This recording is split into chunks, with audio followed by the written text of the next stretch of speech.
On VNture, aka the most active visual novel podcast I know of on YouTube, I recently talked with Toros, MR, and Nane-san about some of our most and least favorite visual novel characters we read in 2025. However, after being on their podcast episode, it made me both feel bad and motivated to do this video for my channel, where I will talk simply about what my top 10 favorite visual novels I read in 2025 were. I'll have links to the translations of all the visual novels I talked about in the description.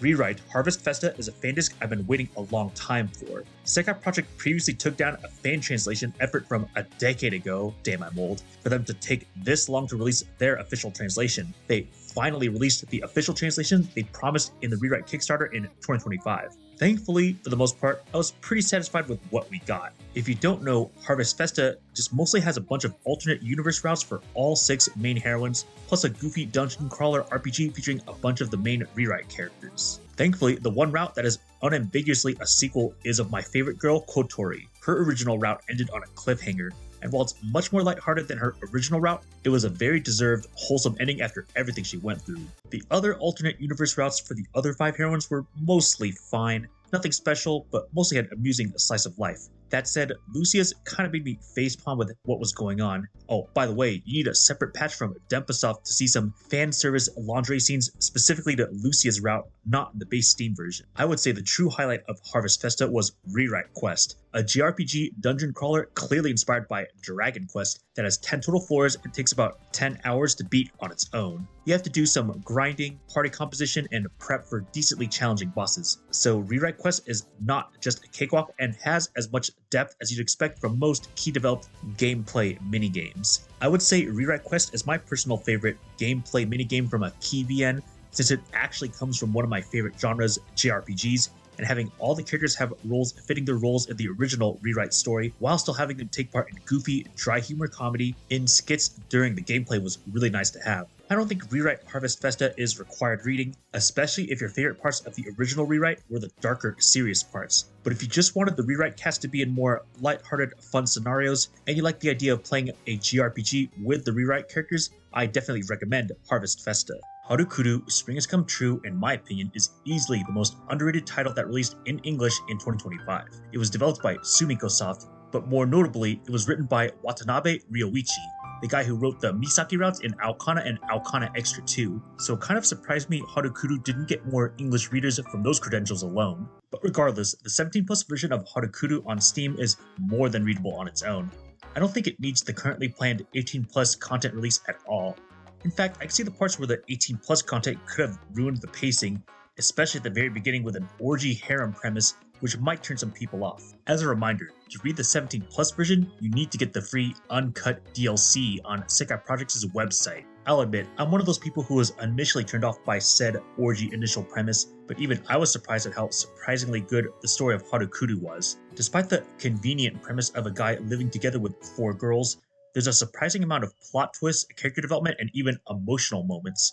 Let's just say there's a surprisingly interesting mystery about why these 5 characters are stranded in the middle of nowhere, or details about their lives and their situation are slowly revealed, with the last few arcs of the true route being the best parts of the story by a lot. I've used the word surprisingly a lot, and that's by design.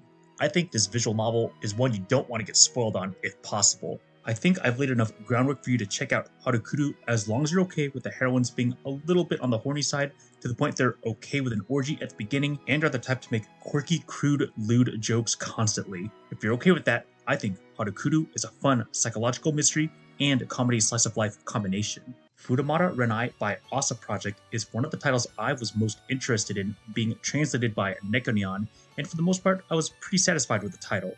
Asa Project is one of my favorite comedy-heavy moige developers. Before Futamata, we had Sankaku Renai, Love Triangle Treble, Koikari, Love for Hire, and Renai X Royale, Loves the Battle, 3 of the funniest visual novels I've ever read. Thankfully, Futamata Renai continued this trend of savage, stupid comedy that Asa Project is known for. Everyone is just an asshole to each other in the funniest way. That might put some people off, but I love this kind of humor when done well. And the fact that the VN takes place in a university setting is one of the main things that stuck out to me, especially since I liked it way more than other titles that took place in college. The main gimmick of Futamata Renai is that in the common route, the main character ends up dating 2 girls in secret at once, hence the original Japanese title and the 2 times the trouble English subtitle. The main character having to work out how he gets away with this 2 timing is really entertaining in the stupidest way possible. Just like previous awesome project titles, there's a lot of really silly, memorable, character-specific gags, like how Kirame loves to drink alcohol and even has a barfing sprite around it, or how Rui likes to secretly be into cosplay. For an awesome project title, it's also a surprising amount of interesting melodrama that actually kind of worked for me, with the most notable on a personal level being how the main character Nao and Miyako were acquainted before the story started, and how it made her heroine route just feel the most right. Regardless, there's a lot of hilarious jokes where the characters are constantly throwing shade at each other, and that's really the main appeal of Futamata Renai for me. As long as you don't mind the main character being kind of an obnoxious asshole at times, I think you'll enjoy a comedy-heavy moige where the characters are savage assholes but with some genuine human wholesomeness here and there. Sosaku Kanojo no Renai Koshiki is a title I have a few major biases for. The first one is that I actually did QA testing for the fan translation of this VN, so I was able to read this title a few months before everybody else did. But more importantly, the reason this title interested me so much to begin with is it's one of the few visual novels with a story that's actually about making visual novels. This isn't like eroge sex and games make sexy games by Clockup, which is just a fetish-heavy Nuki. No, Sosaku Kanojo is a legitimate, serious, slice-of-life melodrama where the characters all have jobs they are passionate about, whether it be story writing, voice acting, or drawing. Finding out where the main character Toshiki and each heroine is passionate about, and the sacrifices they're willing to follow said passions is one of the most interesting things about the VN. I also like that this visual novel has probably one of the better common routes I've seen in the medium. A lot of the development the heroines and even the main protagonists get is actually in the common route. There are 8 total chapters, and each heroine has 2 chapters each to develop their roles in the story and relationships with the main character. It does a good job making you feel like you want to romance them, since the main character gets involved in their personal lives really quickly in a wholesome, emotional way. I do have some small gripes once you get to the heroine routes, but they are still all interesting in their own ways. I think the main thing is that all the heroine routes are on the shorter side, and a lot of the development they get was in the common route already, so there wasn't that much to develop in the heroine routes besides getting together romantically. If you are interested in a slice-of-life melodrama with focus on characters all working together eventually, especially if you want a small glimpse of what making a popular visual novel in Japan can be like, I'd recommend Sosaku Kanojo. There might be some drama or character arcs that may surprise you in a good way. Irotoridori no Hikari, which I'll call Irohika from now on, is a sequel to Irotoridori no Sekai, which I'm going to call Iroseka. Irohika is a title I wish I could put so much higher on this list. It has some of my favorite emotional Nakige moments in the medium, easily my favorite Nakige soundtrack from VNs, if not possibly my favorite OST from any VN, and at this point stars 2 heroines that are in my personal top 10 favorites. But more importantly, Irohika is not just a fan disc to Iroseka. It's a full-on sequel with all the main heroines getting full routes with continued development from their original routes. In fact, that's one of the biggest upgrades of this title. In the original, only Kana and Shinku had notable great long routes with memorable development. But in this game, all 5, well, actually now 6, main heroines get their own routes that actually feel like they all get an even amount of love. There's also a lot more world building based upon reveals that only got mildly expanded on in the original Iroseka. One could call Irohika the answer arcs to Iroseka's question arcs. That's how in-depth, maybe even a bit too convoluted Irohika gets, expanding on quite a lot from Iroseka. Naturally, as Irohika is a plot-heavy Nakige, there's still an unlockable true route. While I don't like the true route as much as others, it very much has great moments with a very emotional ending and very consistent, memorable theming around redemption. Outside the plot getting a bit too convoluted, I don't really like the comedy of Irohika, and you get quite a bit of it. Sadly, I think this is consistent with developer favorite, since they use the same really lame, generic, unfunny humor across all their titles. I also think there are some moments in the true route where the melodrama dragged on a bit too long to try to make the reader feel the suffering. That's all I can really say without spoiling. If you're interested in Irohika and don't mind that it's a fan translation compared to the original Iroseka, I would say Irohika is great to read if you just wanted more answers from what Iroseka set up. That does remind me though, the original Irotoridori no Sekai had an official translation by Nekonyan, but as of their December 2025 AWA panel, it looks like they're not going to translate Irohika themselves, so this fan TL is really the only way to do it. If you want to read the original Irotoridori no Sekai and haven't read it yet, you definitely need to read that first. For the most part, I consider both it and the sequel Irohika flawed masterpieces in the Nakige genre. At the very least, I consider Irohika a lot better than Perennial Dusk Kensenka, a VN also released in 2025, written by the same author Yukito Urushibata, but developed by Frontwing. That VN was just way too complex in the wrong ways and only had one character worth caring about. Love Pickle Poppy was a pleasant surprise to me in many ways. This is the newest title by Smee, the developers of Futamata, making Lovers, Sugar Style, and Harem Kingdom. However, you might not get that idea based on the title's brand new art style, which I've had mixed feelings on, but it's kind of grown on me as I read the VN itself. It was definitely not on my bingo card for 2025 for new publisher Kagami Games to announce and release the title that year. It being released around the winter holiday was possibly unfortunate since many people apparently don't buy new games in the winter season and prioritize gifts and sales instead. That said, I was happy that I was able to get a free copy of Love Pickle from Kagami Games. If you're a content creator, make sure to reach out to them as they are happy to provide any creator willing to cover their visual novels, no matter how big or small the influencer is. If you've read any previous Smee visual novel, the writing of Love Pickle Poppy is more or less what you'd expect from their previous titles, if not better in some ways. It has hilarious, weird, off-the-cuff comedy with some savage, quirky jokes. The humor is definitely not your typical average harem rom-com stuff. The heroines know all the characters have more of a savage, quirky way of talking while still having wholesome, down-to-earth development related to the setting. In this case, the setting being that the main character Tetsuya and his little sister Shizuka having their mom die before the story started, and their dad abandoning them for some secret monetary venture to pay off his debt, meaning the siblings have to find a way to live on their own. Thankfully, Tetsuya is able to be a male dorm mother for an all-girls dorm. You would think this would be fuel for the generic, lame, accidental pervert scenes, but thankfully it is quite the opposite. The main character is actually quite the gentleman, possibly even too nice at times, and I would say half the heroines are more degenerate than he is, whether in interests or jokes. However, quirky humor is only half of the Smee formula, and the other half is super wholesome slice of life, romance, and friendship stuff, and I think Love Pickle Poppy does that quite well. Even with a fairly long common route, they are able to have some degree of character development and relationship building, all with nice conclusions. It does make the heroine routes a little bit on the shorter side, being a few hours each, but I think they accomplish enough romantic dialogue and character arcs for a lighthearted romance to make each one worth reading, though some are definitely better than others. If you're looking for that next lighthearted rom-com moige, you want that good mix of unique comedy and wholesome romance slice-of-life combination, I heavily recommend Love Pickle Poppy. On a quick side note, I also did a QC test run for one of Smee's earliest titles, aka the fan translation for Love Rabel, that's had a translation project for over a decade. The project manager has been busy recently though, so hopefully the title can release sometime in 2026, since I think Love Rabel is a pretty good title with a similar cafe setting like Love Pickle Poppy. Another big surprise in 2025 was Shirobune actually translating the DLC route for Susuko from Nukatashi 2, a side route people have been begging for a few years now. It's quite convenient that they released it a week after the anime adaptation of Nukatashi aired in the summer 2025 season. I'll admit, I was kind of skeptical on this since Susuko was kind of a forgettable heroine in the main story of Nukatashi 2 for me, but thankfully, this route might legitimately be my second or third favorite route in Nukatashi 2 specifically. I certainly think Susuko's route is an upgrade over the big 3 routes at least.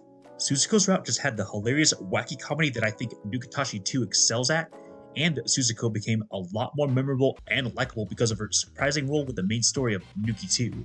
While her chemistry with Junosuke probably isn't my favorite, they still had plenty of amusing lines to make the romance parts work out well enough for me. Thankfully, this being Susuko's route does not make the other heroines disappear. Quite the opposite. There's so many funny skits that involve a lot of the characters, with the final stretch having a silly plot that is consistent with all the other Nukatashi 2 heroine routes. Overall, I was just really glad to have more Nukatashi since it's one of my favorite visual novel series, and Susuko's route being a pleasant surprise helped make this DLC route one of my favorites of 2025. Part of why it was a pleasant surprise was because Kurupo's other main title that got translated in 2025 was Hentai Prison, which has been pretty disappointing for me since I thought the humor was a huge downgrade over Nukatashi, the pacing was way too slow, and I just can't get emotionally invested into a sex offender prison setting. I've been reading it extremely slowly here and there ever since it got translated. I know many people who had been waiting for the finale of the Kara no Shoujo series to come out for almost a decade. Personally, I only started reading this series a few years back when Shirobune released it as The Shell, and have become a pretty big fan of the series since. The Shell 3 Paradiso is the only way to read the series in English, as opposed to the first 2 games where Manga Gamer previously translated the original versions of KNS 1 and 2. Regardless, I think Kara no Shoujo 3, the last episode, is a very solid emotional finale to this noir 1950s murder mystery series. While the actual mystery part is probably the weakest in the trilogy, it's still definitely interesting, and I think it actually does a pretty good job putting a bigger focus on better humanizing the antagonist than previous games. But more importantly, KNS3 is clearly all about tying up a lot of the loose ends from previous entries that have been built up to this point, and I think it did a very good job of that for the most part. I can't really say too much about it since this is the third entry in a long, spoiler-heavy series, so if you want to see more of my spoiler-heavy thoughts on KNS3, I have a retrospective video on the entire series in a separate video. But I'm just going to say, KNS3, for all its faults, was in many ways an improvement over the previous two games. It had way less stupid, unnecessary sex scenes, some of the other recurring characters are at their most likable, the pacing was arguably the best yet, and the finale is easily one of the best endings I've seen from a mystery-heavy visual novel. That said, I probably still slightly prefer KNS2 because of its much more intricate and interesting mystery. This is probably going to be my hottest take of this video, but I'm just going to say it. I really do not get the hate for the remastered version of Ever 17's remake. For those who don't know, the Ever 17 that got on Steam in 2025 is based off the Xbox 360 only version in Japan, where the scenario got changed a bit without the original writer Kotaro Uchikoshi's input. It was seemingly rewritten by some random writer from Mages. Now, I'll admit that is unfortunate for Uchikoshi, but as someone who loved the original Ever 17 on PC, even I had some issues with that version that I was hoping the remake would at least try to do something different with. Thankfully, I mostly liked what they changed. In all versions, Ever 17 is a sci-fi mystery story, but for once does not have a central villain. It just stars a group of people trying to survive in an underwater theme park that just had an unfortunate accident causing them to be trapped under the sea. Part of the appeal of the visual novel is that this was likely the first of its type of the survival mystery VN genre, paving the way for other Uchikoshi titles like the Zero Escape series. However, in addition to the group of characters surviving, it's really interesting to figure out what the characters were up to before the story started and how some of their flaws get character arcs within the routes. But there's also a unique feature where you actually get to play as two different protagonists, Takashi and an amnesiac kid, and they get two heroine routes each. The true route is generally considered by far the best route, with a lot of reveals about the story that hit you all at once and some really strong emotional moments. I consider my read of the Ever 17 remaster in 2025 essentially a reread, because despite all the complaints fans have made about the changes the remake made story-wise, I personally think the core story of the remastered remake is more or less the same as the original. As far as what this remaster changed, the original 360 version of the remake had these ghetto-looking 3D models, and thankfully they instead just got upscaled sprites from the original PC version, and even a new sprite for Tsugumi's outfit in the kids' routes. Yes, that's one of the big changes from the original. Tsugumi always had the same outfit in every route in the original Ever 17. There's also a lot of little changes, like how there's no more map that shows when the characters are traveling between areas. The remaster is just more of a typical VN storytelling style. But as far as big changes that I think matter, the first big one is my favorite girl, Sarah, has a different backstory. A lot of people seem to dislike this change, but I actually liked it, and actually thought they didn't go far enough with it because I thought Sarah's route was already the least eventful in the original Ever 17. And well, I guess it got a little bit more eventful in the remaster, but they definitely could have done more with it. I would say the best addition for me personally is that after you beat the visual novel, there's actually a brand new after story that goes more into detail on the reveals that the original VN mostly glossed over. However, since it's based off the remake, there's going to be details that won't match up with the original Ever 17, so you can't just read that original version, then read this remake after story. But regardless, I still love this remaster of Ever 17's remake. I like it just as much as the original VN, possibly even slightly more, though I don't think it outright replaces the original. The original still has better atmosphere, and things like how the map shows the characters moving around, and the Himmel patch specifically fixes some annoying engine issues that the original and the remaster have, dealing with skipping similar text across routes. On the other hand, the remake remaster version has a much more streamlined and slightly better paced slice of life scenes, a more modernized looking underwater theme park, new scenario and graphical additions that enhance the story instead of killing it in my opinion, and a brand new epilogue that I personally thought made everything worth what I consider a reread of Ever 17 in 2025 for me. I think this is more of a taste thing, but Ever 17 Remastered also had some foreshadowing to big twists earlier than the original visual novel. I didn't mind this, but some people seem to dislike this change. Overall, Ever 17 is still one of my favorite visual novels, especially in the mystery genre. I think both the original and the remake remastered are both worth reading, and I don't think you can go wrong with picking either as whichever version you decide to go with. It helps that apparently a lot of the localization issues in the base release of Ever 17 Remastered got fixed through patches as of this point. My number one visual novel I read in 2025 is the closest to cheating. It's basically the whole second half of the Criminal Border series, as Third Offense and the finale, Life Sentence, got translated by Shirobune in 2025. So just keep in mind, if you get the series on Steam, specifically it's called Liminal Border. I'll just say it now, the Criminal Border series is easily my favorite episodic visual novel to date.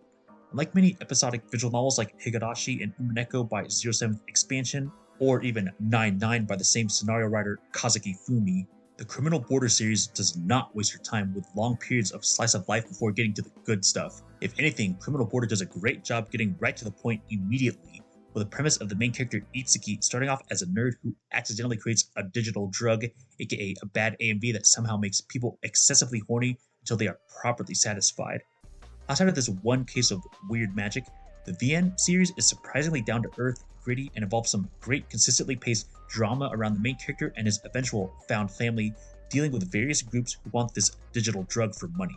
The first two episodes were great for basically getting Itsuki, the main character, into the underworld, introducing him to many characters, and slowly developing his confidence and his role in figuring out what he wants to do with said digital drug, especially to help protect his newfound family of friends. Third Offense specifically is probably my overall favorite episode in the series. It focuses on Meryl, the stoic, mildly quirky girl who can kick people's asses despite her small frame through great technique. However, the journey of her joining Itsuki's group was definitely my favorite.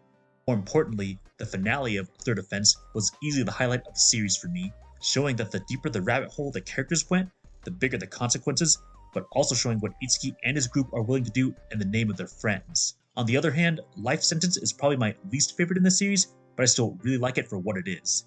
It focuses a lot more on Rin, the childhood friend that kind of goaded Itsuki into this criminal underworld to begin with, due to her being someone in charge of a call girl industry.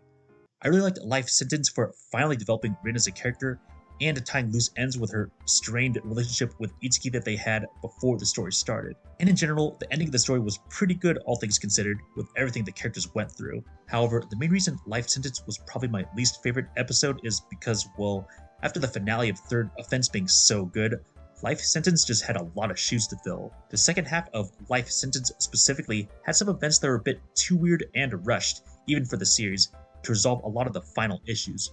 Regardless of these few issues, I still really liked Life Sentence and still think it was a notable ending to the series, just maybe not as top tier as I was hoping. But overall, these two episodes definitely solidified Criminal Border as my favorite episodic visual novel series.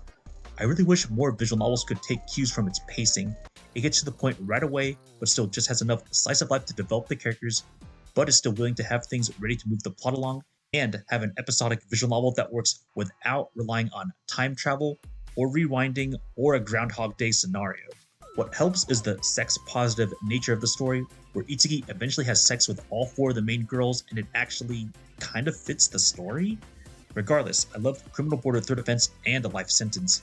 If you're a Purple Software and or 9-9 visual novel fan, or just want a visual novel with an extremely well-paced psychological thriller aspect where sex is actually important to the story, then I highly recommend this series. And that wraps up my personal top 10 favorite visual novels that I read in 2025. It was a surprisingly stacked year for me, and I'm glad that I was somehow able to narrow it down and even had 10 titles to choose from that I at least legitimately consistently liked. What are your thoughts on the titles that I chose, and what are some of your favorite visual novels that you read in 2025? Feel free to leave a comment below.